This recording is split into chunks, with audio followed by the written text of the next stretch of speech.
But since he didn't have a GP at that time, he was just given antibiotics. So, and he was asked to go home and then asked to register to a GP.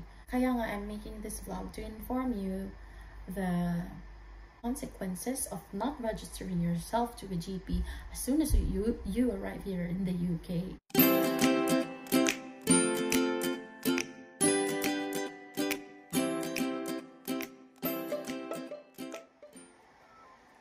Hello everyone, welcome back to my channel, and this is me again, Kristel.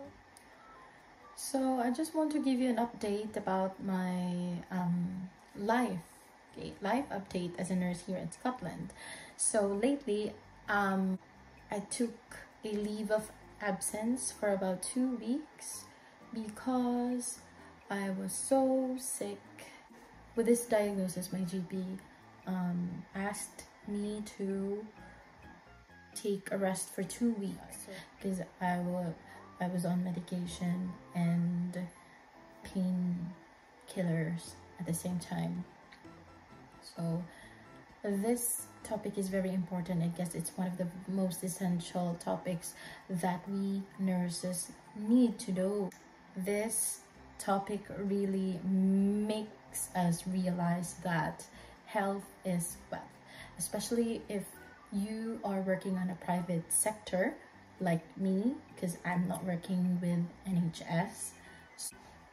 Okay, so now let's start. First of all, I am a care home nurse here in Scotland, and so since it's a care home, it is part of the private sector, so I'm not working with the NHS. Now, benefits, health benefits, let's say so. If you are sick and if you are given a sick line or a sick note from your GP, you will be given 30% of your salary from the government. So this is part of the national insurance that we are paying every month, deducted from our salary. So yeah, you were only given 30%, so that's just, so 30% lang yung sickness. Now if you are tested positive in COVID, so you will still receive your full salary. So if hindi mo pa alam yung address mo, tanungin mo na yung employer mo. But most of us, when we come here to the UK, we already know our address where we permanently live after the self-isolation, right? But just in case, if you still don't know your flat address or your postcode, you need to know it right away because that is very essential.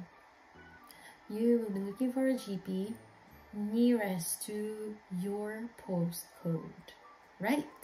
So, kasi guys, hindi ito parang Pinas. Sa Pinas kasi, diba, pag may feel natin, inuubo tayo, we go to pulmonary clinic or pulmonary physician or respiratory physician. You go to a certain doctor, to a certain physician, to a specialized physician, right? Hindi ganyan po yung patakaran dito sa UK. So, here in the UK, you need to register for your own GP.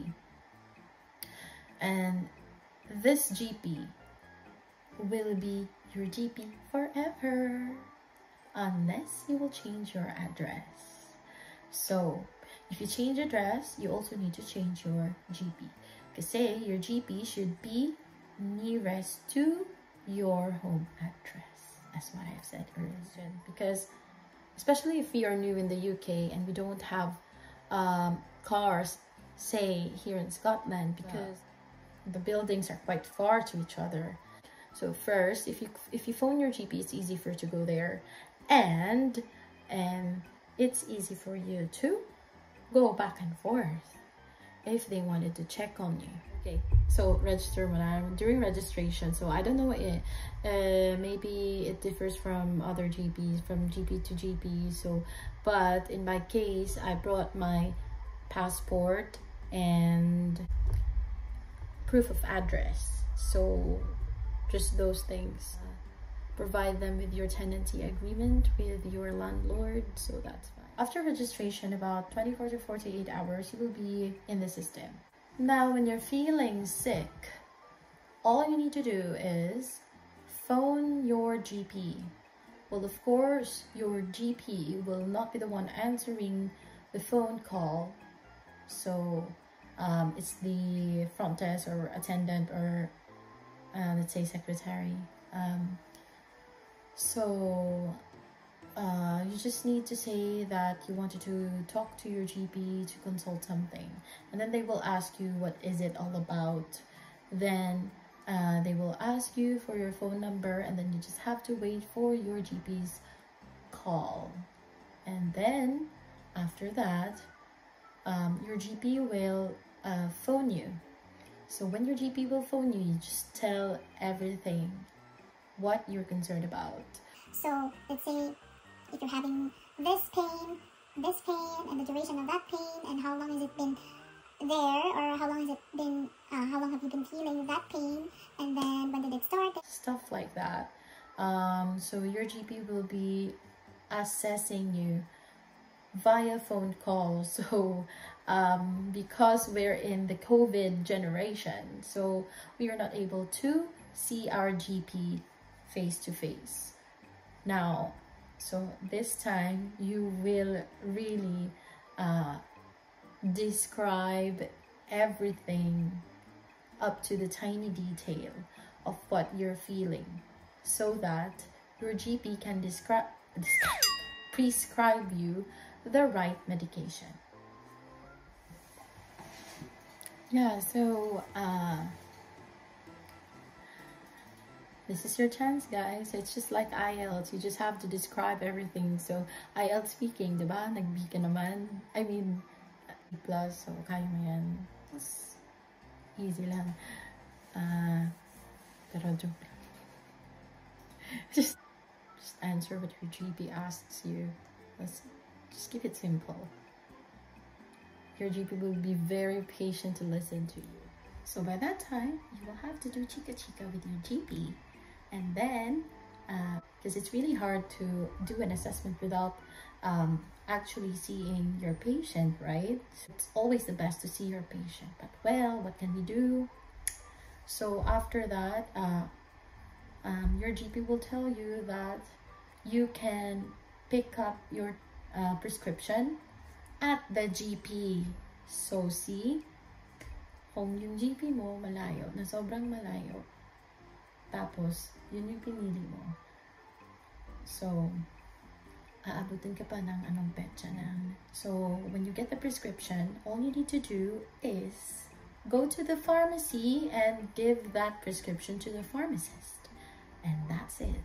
They will be giving you your treatments, and you don't have to pay.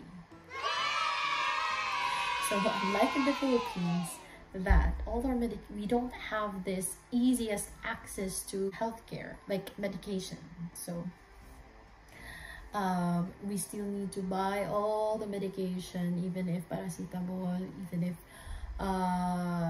the simplest meds, diba? So here, everything is free. Now, basta pinescribe nito, it's free. So you just go to the pharmacy and then wait for it to be dispensed, and that's it. You're now ready to take your course of medication. Let's say you were like me, okay, like my partner, so Lester. So he used to be living in Northern Ireland, but he transferred here in Scotland. So he needed to also change his GP, because of course it's so impossible that your GP is in the other country. Now for transfer of GP, that is easier. But if you were like him, let's say that he did not prioritize changing his GP when he came here, because he thought that, well, you know, it's not a priority because I already have my records, my notes from Northern Ireland. Now this was what happened. So we went to Raigmore A&E, or accident and emergency, which is also called ER in the Philippines. So we went there because he had this fasciitis, now plantar fasciitis. So the doctor checked his foot, and then he was diagnosed by plantar fasciitis. So the doctor gave him course of medication, antibiotics. Now, he was asked by the doctor to register to a GP because he was his GP is still in Belfast, and you know, it's different. It's a different country here, so it's Belfast, Northern Ireland, and then Scotland. So it's different. It has two different jurisdictions. So that's why he was asked to register for a GP here in Scotland. But because he was very busy, and then you know, he started working, and then he had no time because by his day off he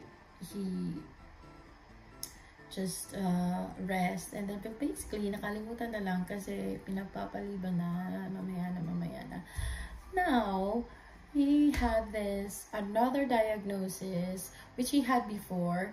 Now it's like reoccurrence. This diagnosis is something that I don't want to disclose again, so I hope you respect it. And so he is feeling that this diagnosis is happening again. Now we went back to Raigmore A&E because at that time he was in pain.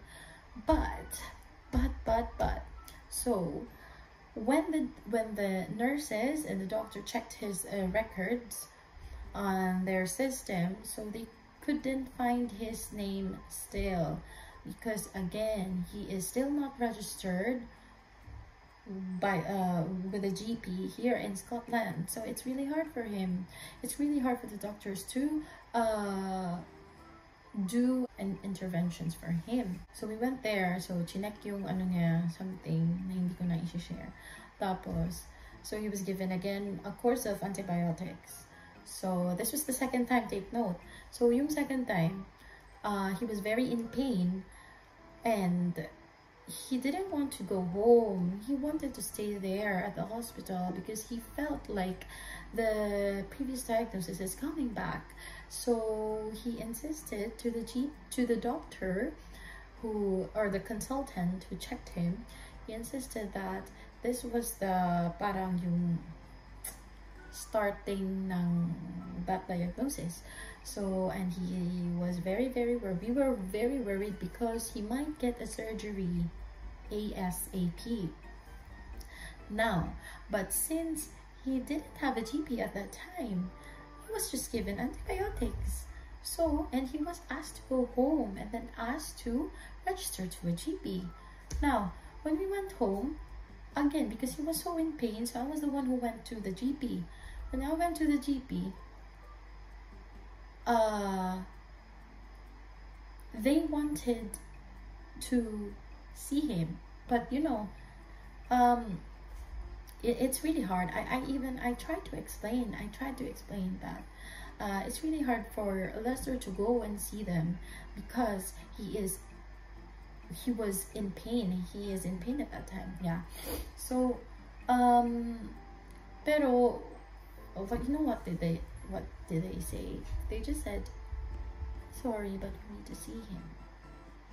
So kahit he was in pain, and you know, I don't know, I know it sounds not good, but yeah. So kaya nga I'm making this vlog to inform you the consequences of not registering yourself to a GP as soon as you arrive here in the UK. Because if he had a GP earlier, so it was not that hard for him to be intervened by the surgeons or whatsoever, the doctors at that hospital. So anyway, kasi second time na when we went there to the hospital, and again wala pa rin siyang GP. So yan. Fast forward. So when Lester had a GP, so he was then scheduled for emergency surgery. That's the end of the story. And then yeah, after that, because he needed dressings and everything, so we just asked the GP afterwards.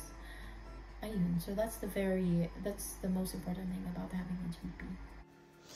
Kaya huwag niyo na pong hintayin na magkasakit po kayo before kayo mag-register ng GP. Remember, health is wealth. Kaya thanks for watching this video. See you again next time. Bye!